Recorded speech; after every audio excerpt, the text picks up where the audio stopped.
ইলিশ কিন্তু ভারতে উপহার হিসেবে যাচ্ছে না, এটা রপ্তানি করা হবে এবং রপ্তানির টাকাটা বাংলাদেশ সরকার পাবে। সেটা খুব ছোট করে দেখার মতন টাকা না। আর দ্বিতীয় বিষয় হচ্ছে যে বাংলাদেশ থেকে ইলিশ চলে গেলে এখনো তো যায়নি, গেছে, খালি একটা সিদ্ধান্ত হয়েছে, তার আগেই তো দাম বেড়ে গেছে। কাজে রপ্তানি হলে দাম বাড়বে এই কথাটা ঠিক না। 2 নম্বর কথা হচ্ছে যেটা বিবেচনায় এসছে সরকারে, সেটা হচ্ছে যারা এই ইলিশটা চাচ্ছেন তারাও কিন্তু এই বৈষম্য বিরোধী ছাত্র আন্দোলনে ওই পারে থেকে অনেক সমর্থন দিয়েছেন, সেটা আমরা সকলে দেখেছি। কাজেই আমরা খুব সহজ কতগুলো কথা বলে ফেলি, কিন্তু আপনি যে প্রশ্নটা করেছেন আমার কাছে যে হিসাবগুলো আছে আমি আপনাকে দিয়ে দিব, আপনি দেখে নেবেন।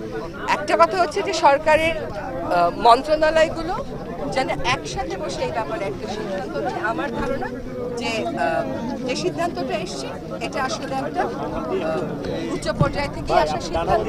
এটা হচ্ছে আমরা সবসময় মনে রাখতে হবে যে আমাদের প্রতিবেশীর সাথে অনেক বিষয়ে আমাদেরকে আলাপ আলোচনা করতে হবে। আমরা সেই আলোচনার দ্বারটা ছোট ছোট বিষয়ে বন্ধ হয়ে যাক এটা চাই না।